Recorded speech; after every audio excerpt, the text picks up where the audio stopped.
great to see you. Thanks for joining. Thanks for coming along and saying yes to coming on the show. Thanks for having me. Not at all. How's things? International Women's Day. What a day to have you on the show. I know, right? Yeah. You know what? It's been a bloody good day. It started with a sunrise swim at Portobello, freezing cold. But yeah, it was really good. There was over 700 women, so it was a very powerful moment for sure. I saw that. I saw it was Anna and Vicky from the Wild Swimming Stories. I saw they were putting it across social media, and so they're doing their thing. So you were there, 700 women. This away from Portobello. I was down at the sunrise this morning at our beach at Longniddry. What a morning. It was an incredible morning, wasn't it? Yeah, it was gorgeous. That's funny. I had a walk on Longniddry on Sunday, but didn't swim. Didn't swim. The water is particularly cold at the moment, isn't it? I mean, it's February temperatures. It's absolutely Baltic. But good on you for getting in this morning, and it looked like an amazing event. Oh yeah, it was good. Yeah. It was really, really gorgeous sunrise as well. It's like pinky orange sky. So it could have been better. And how's the rest of the day unfolded? Have you been non-stop all day? And I know you've got an event tonight as well. I wouldn't say non-stop. Well, I have a puppy who's he's 9 months, but tomorrow he's going for the snip. So I've actually been hanging out with him quite a lot just to make sure he knows that I love him before tomorrow. I have that like guilty mother feeling. I said to my boyfriend, it's not too late, we can still cancel it. He's like, no, he's going. But what kind of dog is it? I've taken it easy. He's a cockapoo. Cockapoo, right? Okay, yeah, we've got Cooper. Looks like a big teddy bear. Yeah, we've got Cooper, 10-year-old golden retriever. We had him snipped just before the kids arrived, or our oldest, Skylar, so 7 years ago now, almost 8, and it didn't change him that much. He didn't lose too much of his naughtiness, should we say? He didn't calm down that much, yeah. Right, so okay. It can be different, different for each dog. But hey, that's a big day. That's a big moment. He'll be looking at you strangely for a wee while. I know. Well, it's worse than that because I didn't realise the significance with dates, and I've actually booked to go to Italy this weekend. So I'm actually leaving him with a friend for the first time for 3 nights with friends, and we're buggering off to Sicily. And of course I looked in the diary and I saw that we were free this weekend, so I planned a surprise trip, not realising, poor Panko. So he's losing his manhood and he is getting deserted. That's a heck of a week. What a shame. But we spent a good portion of the day at the park, so. Good on you. So you going to Italy, is that for the rugby or is it? No, not for the rugby. My boyfriend is a massive rugby fan. He's actually a referee for Scotland. But no, for food, for street food. Oh, funny that. So let's go down that tangent with you. What a profile you've got and built in business and everything that you're doing. And I've followed you for ages. And we can we can get into our mutual friend at Fox & Co, Mr. Andrew Fowler, and the pies, State Pie Thursday, and all that sort of stuff. But well done you for what you've created, what you've built, writing books, launching clothing brands. Bigger and bigger here. Thank you. That's very kind. But where did it all start? Was this the plan, leaving school and going, tell me, university and all, and what led you to today? I think probably from like around the age of 12 or 13, I always said I want to be a food writer or a food critic. But I think probably back then it was more like I want to be one of the critics on MasterChef, rather than thinking, oh, actually, I've got to do some writing and I've actually got to do some work to get there. But yeah, I studied English literature at Edinburgh University, started writing for The Student, with just like the university newspaper, started reviewing restaurants on that. Then I started writing for The List magazine, which I've now been doing for 6 or 7 years. And it just kind of grew from there. I've always been the kind of person that takes pictures of my food. But for a long time, I had nowhere to put these pictures. It was just sort of like on my phone. And then this was around the time when Instagram was becoming a bit of a thing. So yeah, I just made an Instagram account, and that must have been 2015. Okay. So yeah, it's been growing for 7 years. Yeah, and you turned your passion into your life, into your livelihood. When did it become everything? Were you working a full-time job separately, and then plate expectations took over, or what was the scenario there? When was the big leap? The big leap. Yeah, so I've always worked in food and drink marketing until I left to work for a software company as their marketing director. And then the pandemic came, and to be honest with you, I wasn't passionate about it, not passionate about selling software. My boss noticed I wasn't passionate about it because I was spending more time on Play Expectations than I was doing my day job. And then in March last year, so a year ago, we just agreed very amicably that we just go our separate ways, and that's it. So the old "don't burn your bridges in case it doesn't work out" scenario. Sort of yeah, I mean, he was absolutely fantastic to me, and paid for me to keep using our co-working office space on George Street for a considerable amount of time after that, and it was all very lovely. But yeah, he just noticed that I was so much more passionate about food and drink, and I think he felt guilty because he actually kind of stole me from a food and drink role that I was in before, to be his marketing director. But anyway, it didn't work out. I wish them well, he wishes me well, and most importantly, it means that I can now do my dream job, which is focusing entirely on food and drink. And that's it, your dream job, and it's completely controlled by you. Yeah. Do you enjoy being your own boss? Do you enjoy that sort of, it's all up to you? I do. I like the fact that the sky's my limit in terms of salary and finances. But with every freelance job, there's huge ebbs and flows. Some months are fantastic, and they're kind of 2 months salary in one. Other months, tumbleweed. So it's all about kind of balancing that out. To be honest with you, like at the moment, I'm going through a bit of a weird patch where, more than anything, I'm actually feeling a little bit lonely. Like, I work with food and drink brands all the time, and I do meet loads of people, but I think like the actual day-to-day, I'm just kind of in my flat at the moment. I'm not currently in a co-working space, which I should probably change soon. But I just kind of miss that, like, how was your weekend? And like the water cooler conversation, because you don't really get the same across emails or Zooms. No, that makes sense. Yeah, no, I totally get that. But what is it like? We work on George Street. Is it that sort of environment that you think would suit you quite nicely? Is there not some? That's where I was. Yeah. Oh, is it? Yeah. Well, I've been in there. It's quite cool, isn't it? And lots of different. The rooftop terrace. Yeah. It's a stunning building for sure. That gives you access, obviously, to everywhere in Edinburgh. But like when you go to Sicily on holiday at the weekend, are you reviewing things over there? Are you always on the lookout? Are you always working? Do you ever switch off? I don't switch off. The Sicily trip is a surprise Valentine's trip, because return flights are £17. Okay. Mind-blowing. Everyone's got to get on that, surely. That's just ridiculous. But no, I don't really. I'm taking my camera. I will be taking pictures of food.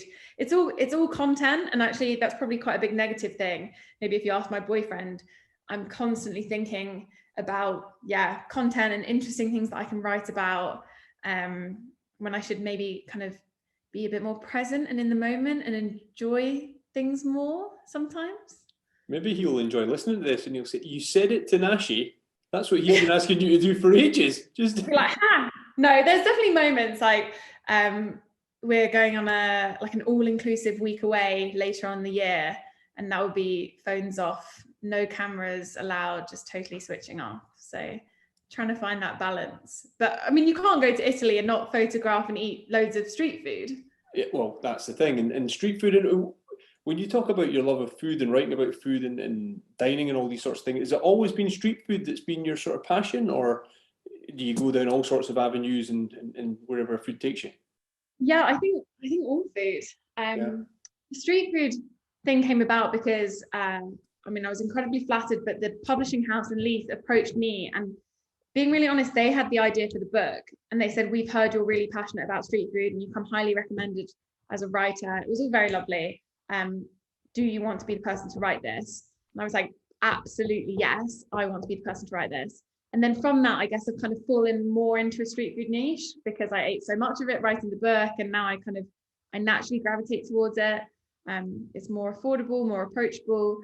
But yeah, all food is my cup of tea. All food. How have you coped without the festival? Because you must go into your element when all these street food traders turn up during August in Edinburgh. Has that been a bit of a lull for you, not having that through August? Well, I went to Edinburgh Food Festival was still on in George Square last year, so I went and hung out in there a couple of times. But yeah, it's not quite the same, is it? No. But no. it depends. Like, you know, some of the fringe street food is crap, so I don't really miss that kind of stuff. But yeah, not as great. With your profile growing, I'm interested. Do you put the fear of life into people when you walk into a restaurant, or how does it work? Do you know what I mean? Like, shit, great, great. You know, you're here. She's here. She's at table 3. You know, how does it work? Do you get recognised by restaurateurs, by chefs, by people in front of house? I don't know. I don't think so. Well, the thing with the list, which is what I did for quite a significant amount of time whilst my Instagram was growing, is it's all anonymous. So I'll go in like a paying customer, have the entire meal, and then it's only at the end I produce this kind of slip of paper, and it shows who I am and that I'm reviewing, and it's like a previous relationship created between the list and the restaurant, and they don't know at any point who's going to anonymously come and review them. So that's very fun. I've had a few occasions where the waiting staff have been like brand new or on their second shift, and I've like visibly seen their face drop, and they're like, oh God, kind of in front of me, recounting and reflecting on the service, and oh, what happened? Did they like the starter and all that kind of stuff? But with Play Expectations, I don't know. I think I'm a fairly reasonable, approachable person. Lots of people come and say hi, but it's never, hopefully it's not out of fear. I hope not. I doubt it. I joke. I mean, you must have seen the film Ratatouille. Yeah. You seen that? Yeah. You know, the reviewer in that.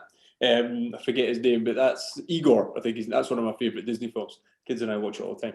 But you know, there's food reviewers that you hear about Michelin star, how someone gets a Michelin star and they don't know when they're going to arrive, and there's all this sort of secrets of the restaurant world.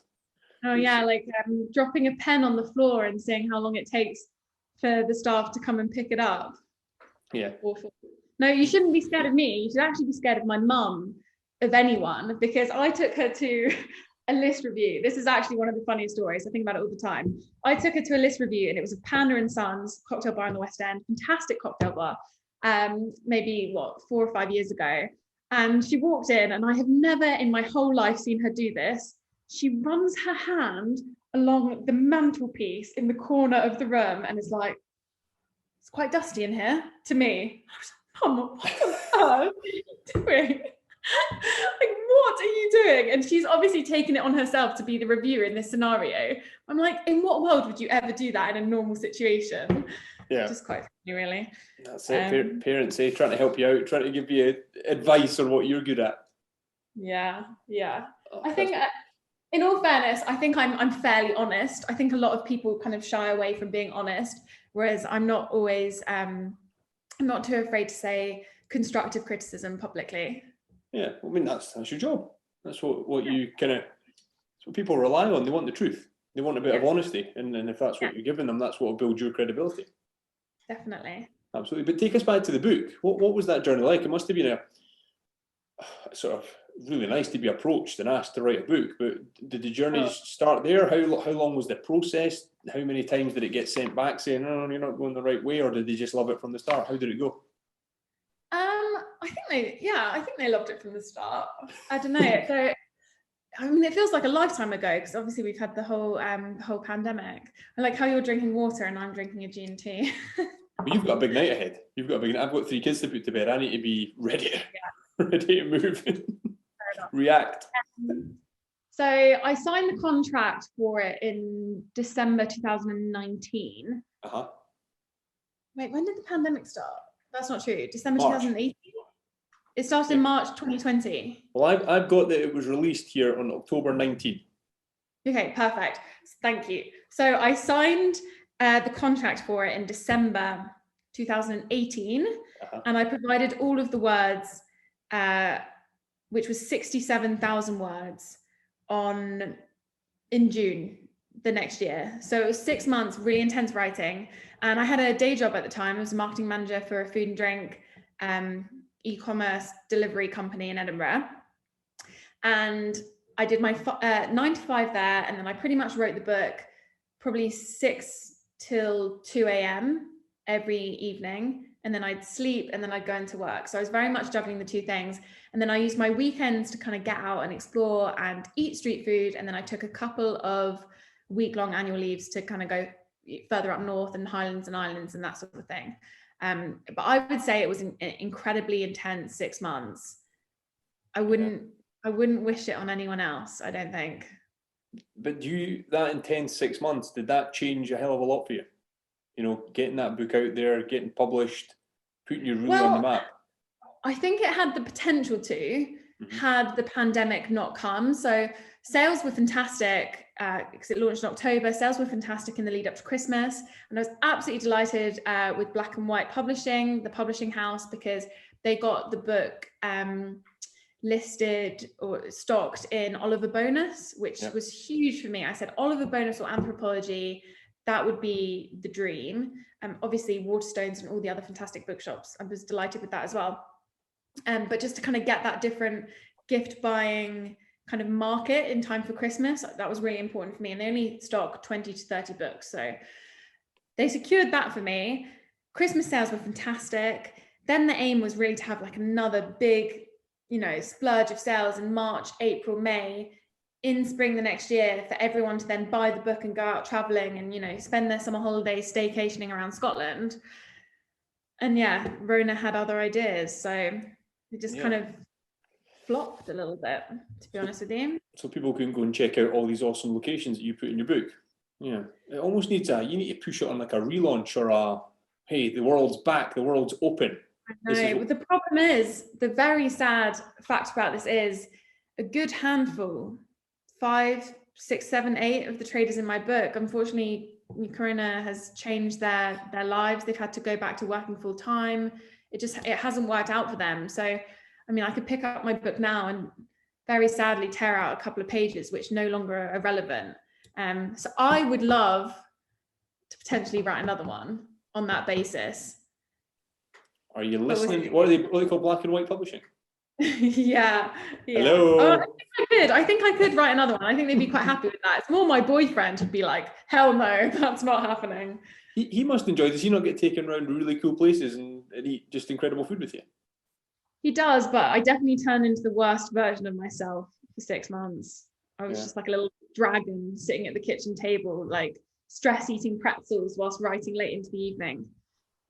What are you like, obviously, with diet and thing and eating and everything that you do? Obviously, you must mean looking at the food that you put on your socials. Some of it is big portions. It's awesome food. It's really the kind of food that I love, and I love to see what you post. But what are you like? Are you good at controlling? Are you good at saying can't go this weekend because I'm eating light? How does it work? Because you know you're reviewing food all the time. How does it sort of look like? What does your diet look like? What does my diet look like? I would say last July, I hit the biggest, heaviest I've ever been at 80 kilograms. I'm 5'9" though, I'm quite tall. And actually this is something that hasn't been on social media at all, but since September, I have lost, I'm now 67 kilograms. So I've lost 13 kilograms since September. I've been working incredibly hard to, I'd say, get my body back. It's not really about that. It's more just fit into my own clothes, which I love, without having to go out and buy a whole new wardrobe. So yeah, it's been very difficult. I definitely gained weight very quickly and my metabolism has slowed down. So I'm very much feeling the effects of that. But I think since getting panko, I've gotten really into spinning as well. I basically, over the last, God knows how long it's been, 5 months, focused more on my nutrition, eating less calories than I'm kind of putting out. And yeah, I've lost a lot of weight in the process, which is really good. And I feel more like myself again. The problem is going to be keeping it off and not finishing every big portion that gets put in front of me. Good on you. Well done for achieving that and sticking to it and talking about it. You know, Thank you.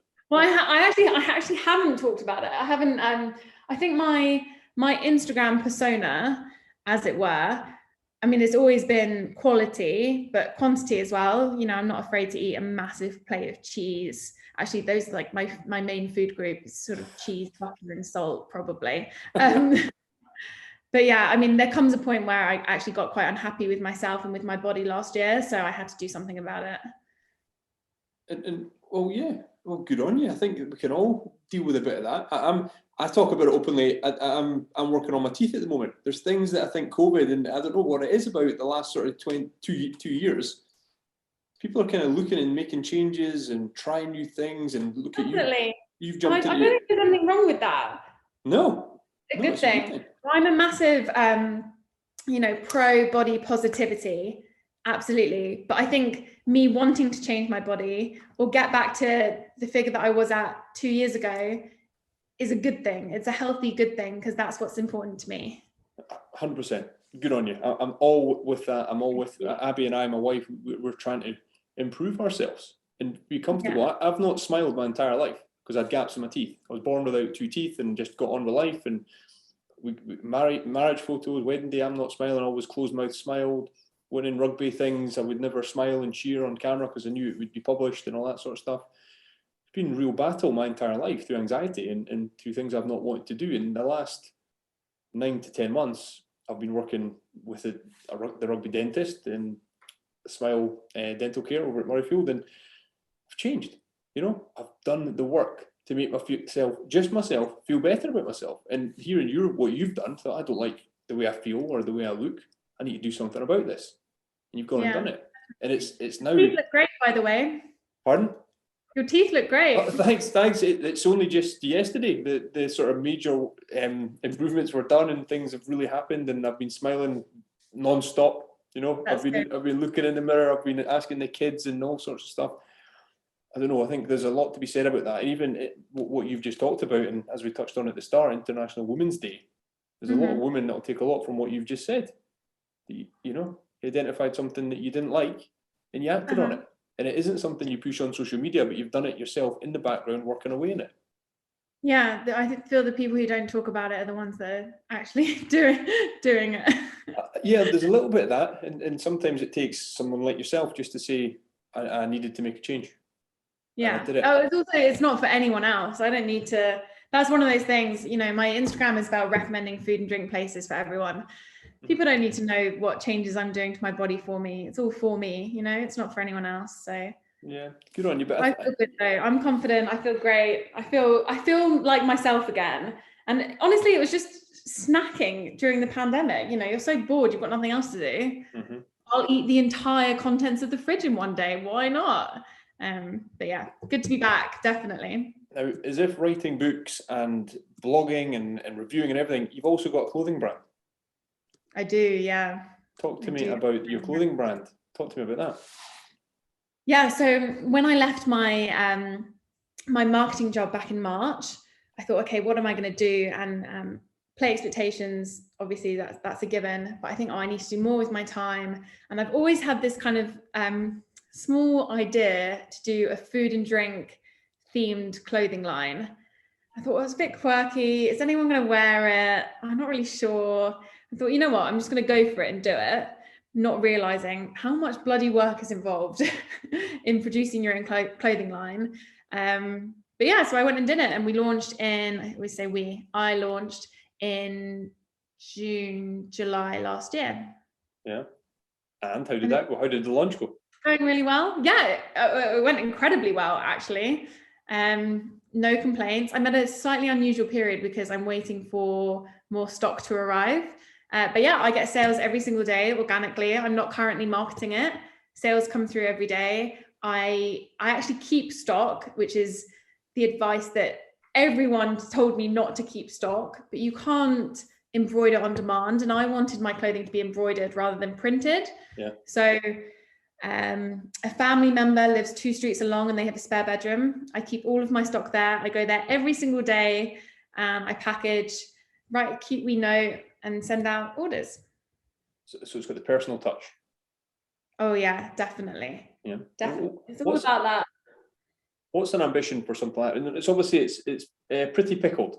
Okay, so I don't think either of us said Pretty Pickled, and there's the website and the Instagram page, and I like the way you look for collaborations, and you look for all shapes and sizes, all kinds of bodies, and you're very open about that. This is for everybody, and it's not definitely. Yeah, it's great. Well, I've got sizes 4 in female terms, 4 to 26. So the vast majority of body shapes I can cater towards.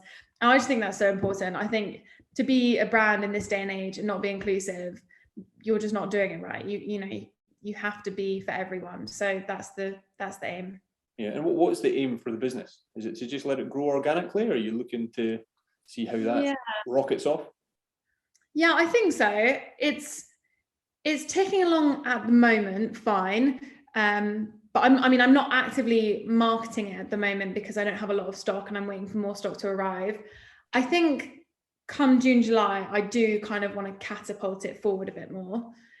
But yeah, I guess we'll just have to see what happens, really. Yeah, and it's funny because I was telling Abby, my wife, that you were coming on the show, and then obviously research and find out about the clothing brand. And Abby said, Nashy, we saw Pretty Pickled in Egg on the launch. Yeah. Abby and I were in there, and my wife, she says she spoke to you. I was probably trying to round up kids and make Instagram reels and all that sort of stuff. But you were in there. How did that go with the launch of Egg on George Street? Yeah, it was good. It was actually it was really good.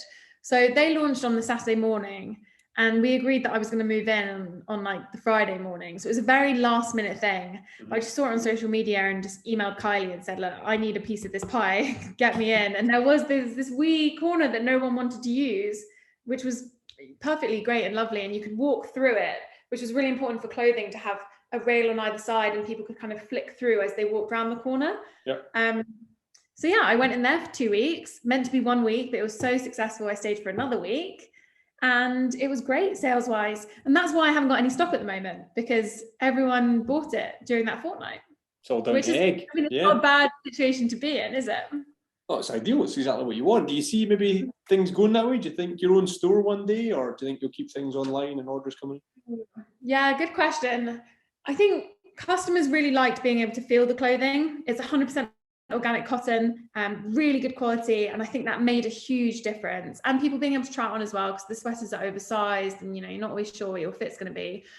From a personal perspective, it was exhausting. It was retail. I mean, the unsung heroes of our society, the people out there standing on their feet doing retail 9 to 6 or 7 or 8 on a Thursday. It's bloody exhausting, actually. Really tough. So yeah, I'm not sure. Maybe a shop one day, but even more ideal would be if I can get Pretty Pickled stocked in other people's stores, e.g. Tree in St. Stephen Street. It's vegan certified. So if I could be in there and if I could get my products in other places but not have to physically be there myself, that would be more ideal, I think. So anyone listening, contact you directly if they're willing to stock your kit. Is that what you're saying? Yeah, I hear you. At prettypickled.co.uk. Yeah, no, I hear you. Well, hey, why not? You got to shout out, and you've obviously been proactive in making your, what do you call it, your side hustle into your career. You've often just got to go knock on doors, turn up, show people product, ask questions. That's exactly it. That's exactly it. Are you quite good at that? You quite good at introducing yourself and saying, this is what I'd like to do. This is what I think so. I'm very extroverted. I'm at my best when talking to people, ideally face to face. But yeah, I think I'm quite good at just sort of saying what I want and going for it, and just being quite ambitious and vocal about that. Yeah, and on that sort of thing and promoting things across your platforms, I really enjoyed the videos and content you've been putting out on Instagram. How have you got on with all the brands that you've been working with, and have you had sort of the creative, like Ross Bagels, Fox & Co, I've seen all the stuff you've done with them. Oh, those ones, yeah. Have you been quite involved in all the creative, or have the owners got involved with what they've wanted to promote and talk about and all these sorts of things? How's that process gone?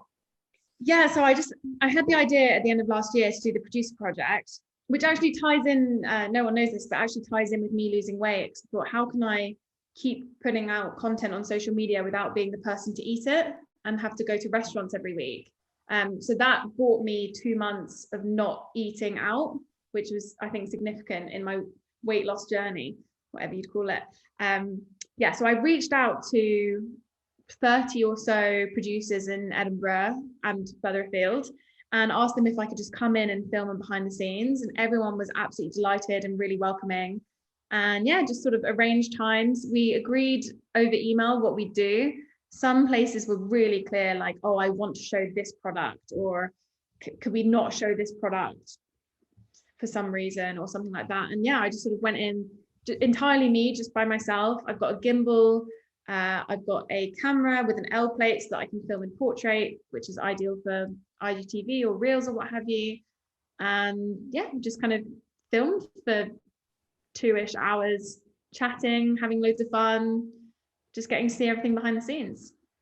Was that enjoyable? Because usually you're in the restaurant. Was it nice to see how these businesses work, the mindset of the owners? I absolutely loved it. Yeah. It was fantastic. Hopefully as enjoyable for other people as it was for me. I know it's difficult condensing things into 1 minute, but for me, seeing Edinburgh Butter Co. churning butter, and then me kind of churning it and forming it with my hands, buffalo mozzarella as well, East Coast cured with the charcuterie, Fox & Co. pies, best pies in Edinburgh in my opinion, to see them being made. I mean, fantastic. Yeah, it was really good fun. Yeah, no, I mean, the brands that you worked with and the companies you went, I've watched them all, and they're all brilliant. They're all great, and it's amazing. Like, you go in there for a couple of hours and you get a minute's film. How have you gone to develop those skills? Have you just constantly been training over the years and knowing what kit you need to buy and just developing what you can sort of put out there as a product? Yeah, I've never done any like courses or classes or anything. So I guess it's all just stuff that I've picked up along the way, or various YouTube tutorials. I still wouldn't wish video editing on my worst enemies, like hours and hours, especially in that format, especially when it has to be a minute long because of the limits of an Instagram reel. I mean, on some occasions it took me 3 or 4 hours to create a minute. It's crazy. I've got a bit of that with the podcast and editing the audio, editing the video, adding in some graphics, bits and pieces. I like to put sort of adventure stuff and all sorts of things around the YouTube content, just to sort of keep the get after it feel going. And it's time consuming, isn't it? It really is. But we do it because we love it. We do secretly really enjoy it. We love putting content out there into the world for people to enjoy and to, hopefully digest. And well, I mean, the main aim for me on this occasion, which is possibly the same for you, is just to get more people out there supporting those independent businesses. That was my kind of way of giving back to some of the food and drink producers that I love, just kind of showing their story to people for free, putting their platform, putting them out there on the platform. Yeah. No, I get it. And it feels worth it when people are saying, oh, I've now bought those donuts, or just ordered a Fox & Co. pie. I'm like, yes, I've done my job. Good. Absolutely. And I COVID restrictions, I've done podcasts in Foxy's shop on William Street. Foxy's been on this podcast a couple of times. He was on with Jamie Ritchie, Scotland rugby player. We had a sort of business rugby just chat, but that must have been obviously pre-COVID. So I'm looking forward to those opportunities of getting back into businesses, back on locations, looking for cool places to record, working with brands and businesses, all that sort of stuff. That was all done. That's the other thing. I had to wear a mask for all of it. Oh yeah. But still, to have that human interaction and to be in the kitchen or in a big factory, some of them were massive, like Edinburgh, Shortbread House of Edinburgh, there was 30, 40 people all making shortbread, but it was really lovely to see, to kind of just, human interaction. Fantastic. Yeah, we've all missed that. Do you have favourite places? Are you allowed to say that? Do you have places you keep going back to, you keep reviewing, saying, God, I love this every time I come here? Or do you kind of just have an array of top 10, lots of places that you like? Yeah, I mean, I'm very fortunate in that I get to eat out in lots of new places all the time. But I do have favourites. It changes quite a lot. But Locanda de Gusti in the West End, probably my favourite Italian in the city for their fresh pasta. Oh yeah, lobster linguine. I haven't had dinner, so I would murder a plate of that at the moment. Butter Burger, the new burger restaurant on George Street. I say new, it's been over a year now. I mean, phenomenal chicken burgers. There's definitely favourite places that I go to time and time again, but I do also try and eat in new places just to kind of shout about the new upcoming businesses and give the smaller guys, a bit of exposure. Yeah, and is your email box constantly sort of getting hit with come and try us, come in for food, just constant? Yeah, constant. Anything from 5 to 10 invites a day. which is nice. I think lots of restaurants don't necessarily understand that whilst it is lovely to have a free meal, it's also a lot of work, to come with your camera and all the post editing and writing, whether that's just an Instagram post or if that's editing a video, or if I'm on magazines, Food and Drink Writer, I still write for the List as well, various other places. If I'm writing for them, that's something that's maybe more considered than just an Instagram post, but it is quite time consuming. Yeah. And ultimately free food doesn't pay my bills. So as nice as it is, it doesn't always work for me. And I've become quite picky and choosy about who I say yes to, based on things like things I've heard on, word on the street, or if I look at their menu and I think about, are they trying to be all things to all people? Do they represent vegans and gluten-free and other dietary requirements? Is their sourcing local? Are they just getting burgers from Costco? I look at all of that before saying yes to a restaurant. Okay, so it's quite in depth of the way you go. Yeah, okay, I get that. Well, good on you. And that sort of the world you're in, a lot of people in businesses probably think if we just give free food, we'll get something in return. And you're right, you've got to be bold enough to say, well, unfortunately, this is how it works. Yeah, definitely. Yeah. Was that hard to sort of get over that? Was there a stage where you had to sort of draw a line and say, I can't keep doing this for free just to build my platform? I've got to really turn, obviously, when you made it full time. You must have sort of had to change that. Maybe. I mean, I still don't get paid a lot. My money comes more from working with food and drink brands, cooking in my kitchen, than it does restaurants, because restaurants don't have the budget. Let's be honest, they just don't. I think the tougher thing for me was almost kind of making it clear that my review will always be honest. I think a lot of food and drink bloggers, I know you said that that's my job, but I think a lot of food and drink bloggers just post about a place regardless of how good it really is. So I now have a disclaimer that I send out to everyone that says, here's my wee puppy. Hello. That says, if I come in, I will share my review in my own style, in my own words, at a time that suits me, and it will be 100% honest based on my thoughts of the food. If you're happy with that, then I'll agree to come in. But lots of restaurants say, can you come in exchange for X, Y, Z, Reels, TikToks, Instagram posts? I say, hang on a minute, how on earth can I possibly agree to all of this if I haven't even tried your food? I can't promise I'm going to promote it to 28,000 people if I don't even like it. I mean, that's just barbaric. So I have to come and eat the food first, and then I'll decide how I promote it to people. So yeah, just had to be more confident, telling people that's the relationship. Have you ever had any really awkward experiences when the food has just been horrific, or something's just gone so bad and you've thought, I could close this place down? Yes. Have you? Yeah. Wow. You don't have to name names. No, I won't. I wouldn't do that. I wouldn't name names. I have had a few bad scenarios. Yeah. Actually, I can say this. At a time last year, a vegan restaurant in Edinburgh actually did have a budget, and they said, we want to pay you X amount to do an Instagram post.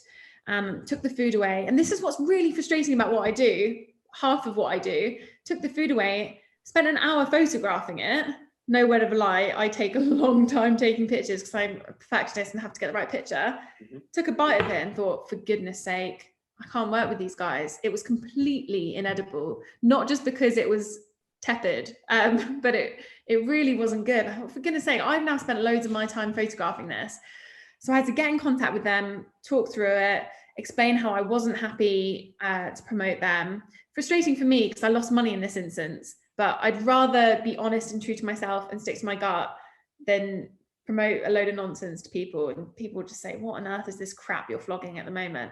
Sent a huge email to this restaurant, giving them feedback, telling them how they can improve, even being very specific and saying, have you heard of this animal substitute? Sorry, my puppy is sniffing around. This animal substitute, have you heard of these people? Why don't you look at this restaurant down in the Lake District? They're doing amazing vegan food, blah, blah, blah. To this day, they never replied. So that was that. That's a black mark. That is a black mark. It is a black mark. I'm actually not sure if they're still operating. I wouldn't be surprised if they're not. But yeah, there's been a few occasions where it just hasn't been good enough, and I've had to say, look, I can't possibly promote this, sorry. But I've done the kind thing in that incident and said, look, I'm going to pretend I never ate your food because I don't want to be the person to, you know, tarnish your reputation all over the internet or whatever. Absolutely. And do you cook a lot yourself? Are you good in the kitchen? You do cook a lot yourself. What sort of route do you go down? Is it all sorts of weird and wonderful things? Or are you pretty sort of standard stuff? Or what do you cook? I think probably a mixture of everything. I probably bastardized quite a few cuisines. Thinking about it, I get lots of cookery books sent to me, which I do really like, and I'm recently getting into a Palestinian kind of Ottolenghi vibe book. I've been cooking from there almost religiously for about 2 or 3 months now. Kind of like za'atar and lemon chicken, aubergine with whipped feta, that kind of food. Really, really nice. But I honestly, I try my hand at everything. The only thing I haven't done is, and this is a lockdown sin, my own sourdough. Oh, have you not? I just think life's too short. That was we were soda bread. I took Foxy's recipe on soda bread during lockdown. Okay. That was quick and easy, but got it wrong a few times. But my daughter, Abby's good at baking and cooking in the kitchen, but my daughter, she's got a real passion for it to the point that she actually she jumped when I had Peter from Bake Off on the podcast. Yes, I saw. She jumped on and had a chat with him because we got his book and all that sort of stuff. So things like that inspire my kids, and that's the kind of way this unfolds these days. It's kind of can we get someone on that Skylar really likes, or the boys, a rugby player that the boys like, and things like that. Yeah. I love that. It's been a lot of fun. I love baking. It's just sourdough, and I've never tried, so I don't even know firsthand. But all my friends talk about feeding this starter. All the plants in my house are dead. I got a Tamagotchi when I was 6, and it lasted like an hour. I kill things. So I just don't back myself to keep this starter alive. Yeah, it's a challenge, isn't it? It's a real skill. Foxy, I'd speak to him about it. He's good in. I remember he did. That's the thing about lockdown, wasn't it? Everyone started doing online, and I think Foxy baked scones live on Instagram or something like that back in the day when everyone was getting really into baking to try and stay busy. The local businesses were amazing. Like Steampunk in North Berwick sharing their cinnamon bun recipe, Bearded Baker sharing his bagel recipe. I mean, they were absolutely fantastic to us, you know, and we could all make the good stuff at home. But I'm so lucky in that I live in Stockbridge. I've got 12 triangles around the corner. I've got company bakery at Smith and Gertrude. You know, there's amazing bread on my doorstep. So when it comes to sourdough, I leave it to them, and I just walk along and get my £4 loaf, and they just make it better than I think I ever could. No, we're living in Edinburgh. I'm just on East Lothian, so just out in the outskirts, but I work in Edinburgh. We're spoiled by good coffee shops, restaurants, and there's no one better to tell us than you, but I feel that we're spoiled and we've got so much good stuff on our doorstep. But Ailidh, thank you so much for joining me. I know you've got an evening ahead of you. You're out tonight. I think, was that the gin and tonic you showed me already? Hilariously, it is actually. But this is Darnley's gin, and it's I always say Weems malts. Weems, yeah, I think it's Weems, yeah. And they own Darnley's gin. Yes, they are throwing an International Women's Day event at Cocktail Mafia this evening, so that should be quite nice. Okay, well, I won't keep you any longer. Thank you so much. Great to hear about your book, your journey, everything that you've done. Congratulations on everything, because thank you so much. I love following what you do. We take your recommendations, Abby and I, we enjoy them, and we'll catch up soon. I'm so pleased that you came on. Thanks for having me on. It's been awesome, and great to meet you as well. I know. One day in person. Next time it'll be in person. Yeah, that's it. That would be great. Great to see you. Have a great night. Okay. Yeah, you too. Take care. See ya.